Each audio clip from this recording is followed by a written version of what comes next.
even advocate for DOMs to take that opportunity to safe word.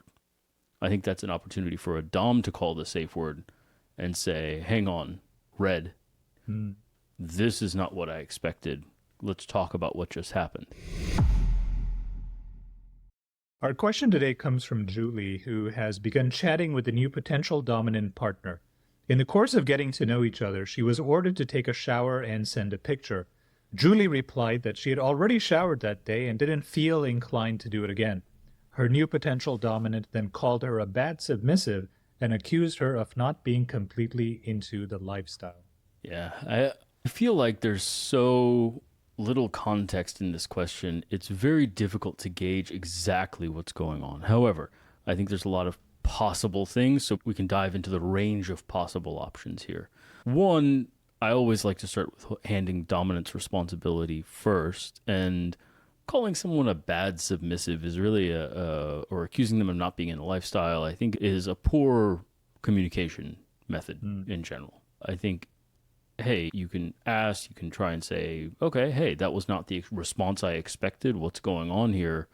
Anytime, and I will say that actually as a general advice to DOMs, I would say, is when you get into a situation where you're significantly surprised and not getting the reaction you want, and it's negative, it's time to take a step back and start asking some questions. I even advocate for DOMs to take that opportunity to safe word. I think that's an opportunity for a DOM to call the safe word and say, hang on, Red, this is not what I expected. Let's talk about what just happened. Rather than reacting angrily and calling names and saying you're not really a good submissive and all that, that's number one, not very dominant behavior. You're losing her respect there, and so you're making future submission problematic. And number two, that kind of stuff is a conversation outside the dynamic, so it's time to take a step outside. Now, secondly, the way the information is presented here, tonally, and just the way the question is phrased, maybe, I have similar questions if I were in this dominant shoes. Like, the point is not whether you have taken a shower already today. The point is that I have given you an order. And so that is the question, is were you looking for only some kinky chat? Were you actually looking for a relationship? Were you actually looking for a dynamic? I think those are fair questions on some level. If the inconvenience is leading you to, or the preference is leading you to not follow an order. And again, we're making a ton of assumptions here. Did he jump in out of the blue? They hadn't agreed to any kind of dynamic, and then he doesn't actually have any right to give her orders? Well, now she's totally within her rights to just be like, yeah, no, I don't feel like it. So I'm assuming that there had been some discussion. She had agreed to be chatting submissively within a dynamical frame and these things. Those are all assumptions, though, and they may not be fair or correct assumptions.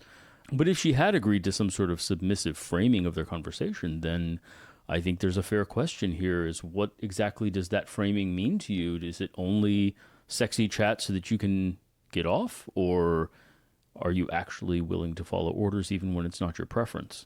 The instinct that I have just reading the question is that they have only started to start talking with each other, and she's run into a dominant who is entering the dominant submissive space with her by just outright giving her a command. And if you think about it, I don't think that this is all that unusual. So you think she did not agree to a dynamic frame? Yeah, well, then she's totally within her rights. Again, we're guessing, but the reason I thought this was a good question for us to go over is I think what is happening is maybe they met online or maybe they met in real life. They have just started talking and they've exchanged mutual interest in BDSM, and without any sort of intentional preamble or negotiation, he, in the mix of things, just gives her an order. And she's not yet in that headspace. She's not yet connected with him and agreed to being his submissive. And then he's like, well, that just means that you don't get it. And you just don't know how BDSM works. And in the context of BDSM, you're just not a good submissive, and you're not really into the lifestyle, which is the term he used. And it could just be that he just has not successfully negotiated the dynamic with her yet, and he's jumped the gun. And the reason Well, I he thought this was hasn't a good obtained her consent. right, yeah, So yeah. that's The the reason issue. I think this was a good question for us to go over is I think this is a very common pattern.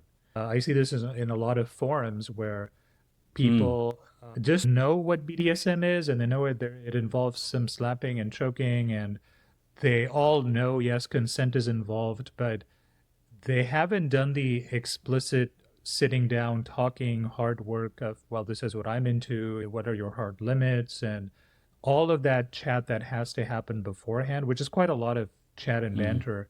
I think a lot of people skip that step. They just don't sit down and say, this is what I'm into. What are you into? What are your hard limits? What if I did this to you? How would that make you feel? What are your fantasies? Let's see if we overlap. Because as you start doing those things and you find that there's concordance as you have that conversation, it naturally leads to the setting up of the first scene or the setting up of the first gesture, like, take a shower and send me a picture. Because we don't even know if she's comfortable sending pictures. That's not trivial in modern day, Sure, where correct. the picture could get leaked or something. So even that involves a level of trust that has to be negotiated. Hey all, this is Athos. If you're enjoying this content and you'd like to see more, please be sure to spank that subscribe button. It's been very naughty.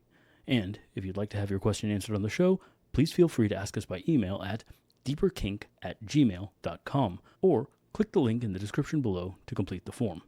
Now, back to the show. So I think what's happened here is that he has fallen into a very common pattern of talking about BDSM, talking about the kind of things that make him horny or hot, and she does the same thing.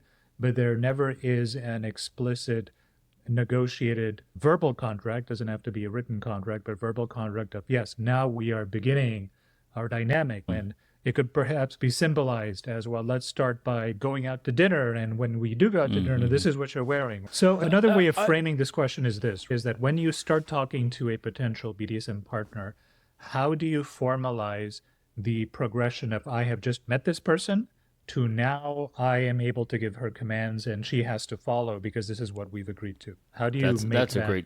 That's a great question. And it is non-trivially tricky. On both sides.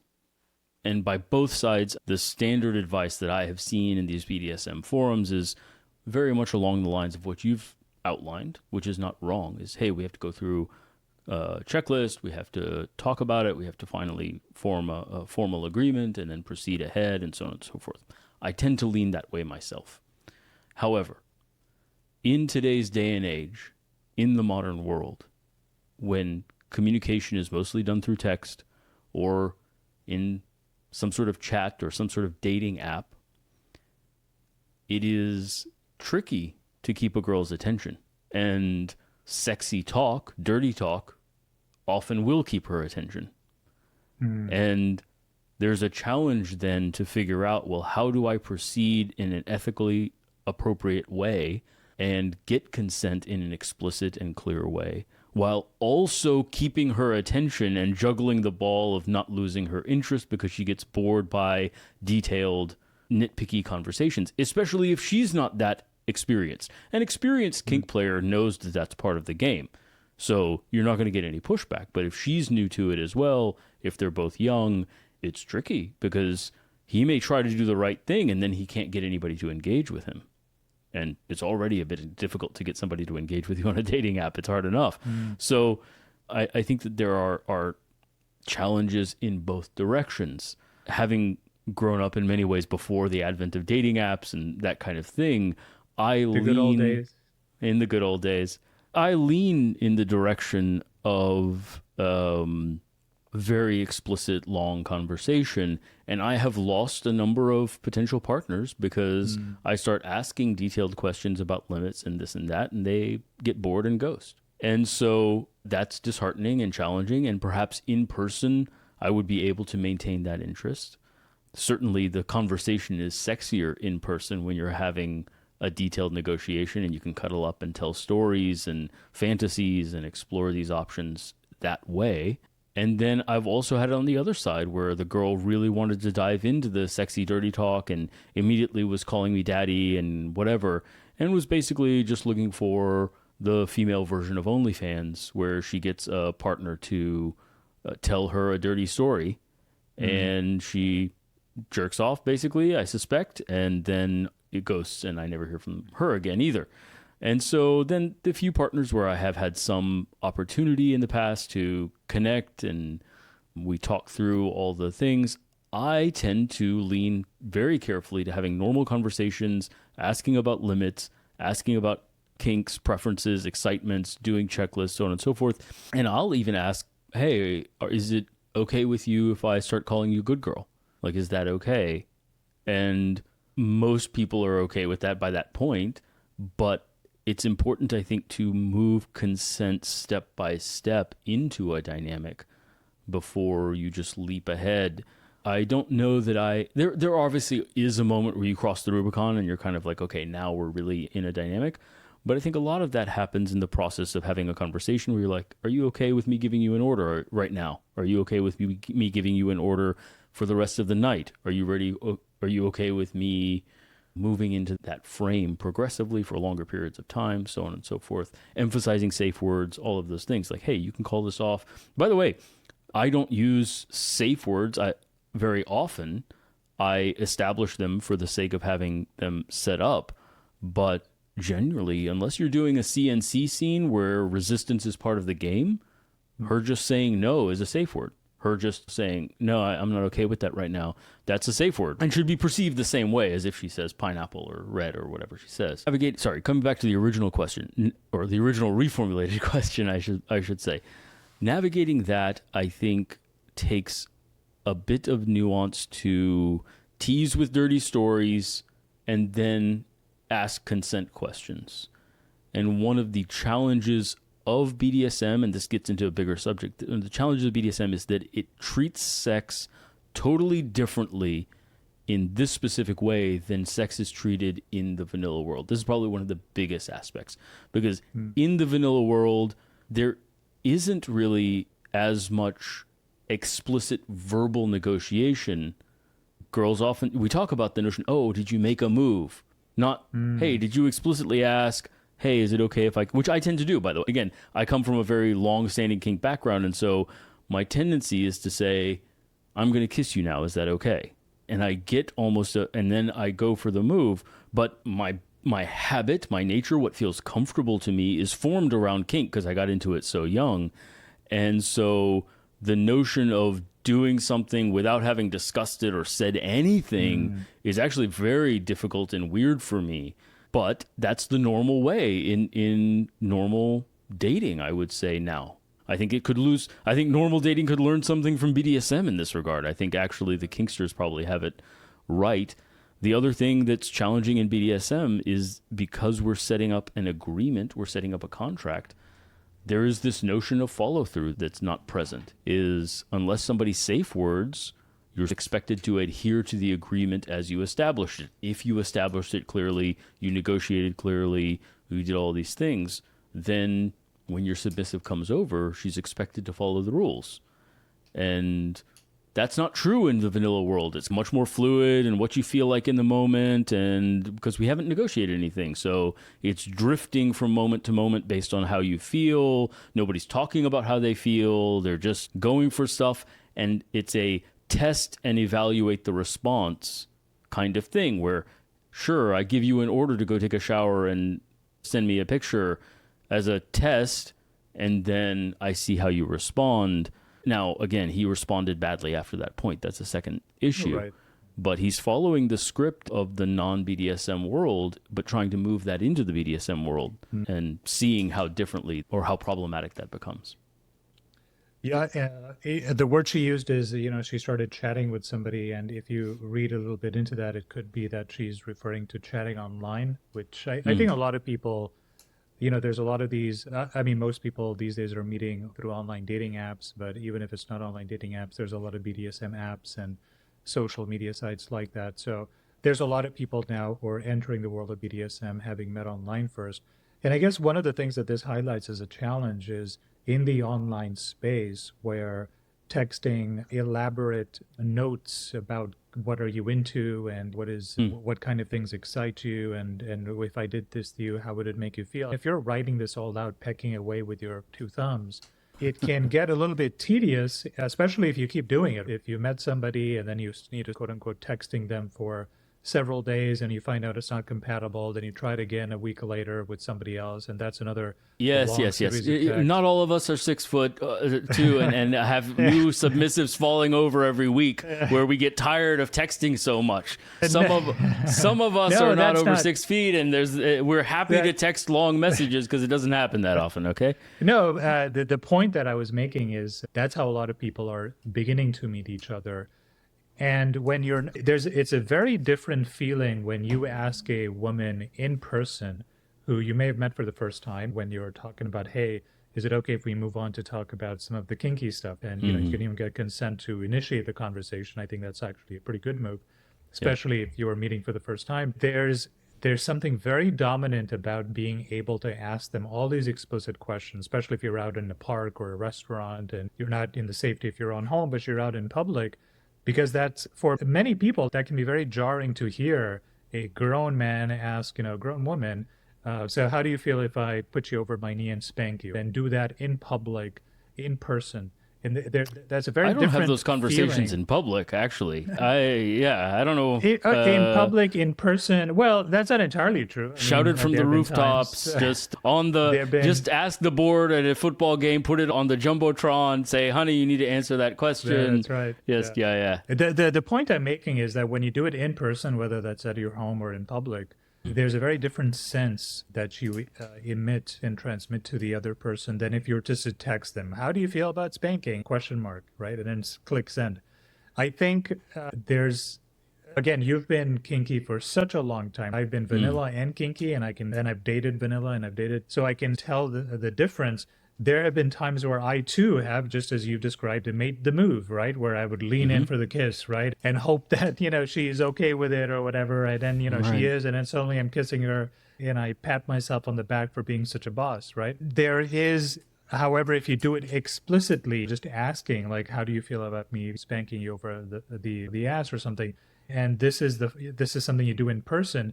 That is a very alpha move because you are not leaning in without permission. You are explicitly entering the conversation in frame without feeling embarrassed about it, which is, I think, a lot of vanilla people would feel somewhat embarrassed about, like, hey, is it okay if I kiss you right now? Because that could be seen to be feeble. That could be seen to be hesitant. That could be seen to be almost feminine. Is that, oh, you don't have the confidence to just lean in. A real man would just kiss me. They would just grab me and kiss me. Whereas BDSM people are coming at it from a consent point of view. It's like, hey, listen, I'm going to tie you up and do all sorts of nasty things to you. There's no question about how dominant I am.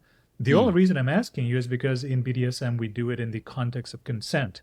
And I'll be doing a whole bunch of other nasty things to you. So don't you worry your pretty little head about how dominant I am. You will find out in short order that I am. When you do it in person, there's a very different flavor to how that comes across that you cannot communicate properly when you're just doing it by text. And I think this example of how sort of things went wrong in this question is probably a very common outcome of people who meet each other in the BDSM world online, and they're not really sure how to negotiate things on text because, like you said, the girl gets bored and maybe the man just rushes ahead and says, hey, take a shower and send me a picture, hoping to force the issue without having the long text conversations where she just gets bored and ghosts you. Yeah, it's funny. I'll tell you a funny story. I was talking to a girl on an app, and I had started this whole conversation. Hey, what are you into? What do you think about spanking or whatever? And like, no response, barely, whatever. 3 days went by, no response. And I was a little frustrated. I was like, well, maybe I should have told you that daddy just wants to choke you and fuck the shit out of your cunt. And I just texted that. And she popped back As within one 5 does. minutes. Yeah, as one does. And she popped back in 5 minutes, was like, yes, that's much more interesting. We ended up actually meeting up and going on a date and whatever. But that was the first time that I got clued into this notion that there is a trickiness on the other side. Before that, I was just proceeding and girls would ghost. And I was like, well, I guess she lost interest or whatever the deal was. And realizing that some of them just aren't familiar with the consent conversation and then perceive it as boring and then leave. I will say, too, even in my example of the kiss, I tend to be more careful about wording than most people, I think. And when I look for that verbal check-in before I move in for a kiss, I use what I call orders light. And this is one of the ways that I would teach a new dominant to start to step into their dominance, is rather than starting off by trying to give an order, just say what you want. Speak your desire aloud. So look her in the eye and say, I really want to kiss you right now. And then give her give her a moment to respond, to nod or shake her head, and move in. You do get a verbal check there. It's a great middle ground between just jumping in with no warning and asking, oh, is it okay if I kiss you? Nothing wrong with that latter one, totally. But it does come off a little overly soft. It's hard. It makes the dominant persona a little hard. He could have gotten away with this as well, to say, I'd really love it if you took a shower and sent me a picture. Well, now if she says, well, I haven't showered, she hasn't refused an order. You've navigated this middle ground. Speaking your desire forthrightly, whether by text or in person, I think is a great way of starting the navigation process, because you didn't give an order, you just said what you wanted. Now, if she's in a submissive mood, you wanting something is going to be received as an order. If she's not in a submissive frame of mind, it won't be. And so it allows you to gauge how she's feeling in a way that's a little bit smoother, I think. Or you could say, Daddy would love it if you send me a picture of yourself in the shower. That's pushing it harder, for sure. For sure. You're assuming a frame. I have sometimes jumped into that if I felt the thing was right. Other times I have asked if she would be comfortable with me referring to myself as Daddy before I do something like that. It's very specific. And as with so many of these things, there's no single simple answer that, oh, this is the way you should approach all negotiations and conversations. With that said, I think you can say one way you should probably not approach these negotiations and conversations is by leaping first and talking about it afterwards. I think what he did here is probably not the best option. Assuming, again, I made the opposite assumption out of my own sort of set of assumptions. That is interesting. The conversation started, I was like, well, if he's giving an order, they must have negotiated some agreement, right?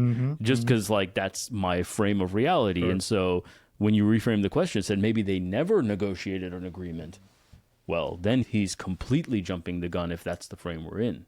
Right. Yeah, and which, by the way, is a very common thing. I know that you literally written the book on this, and so you have the conversation and consent, and so your conception of, well, of course they must have negotiated. You're being generous to people, especially if they're new to this as well, because we've answered questions before about. I think recently we answered a question where there's this couple that were dating, and then the man just introduced BDSM into the bedroom, and she didn't say no.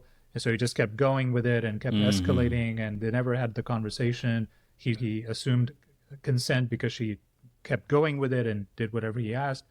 The consent was just assumed, and I think a lot of people do that.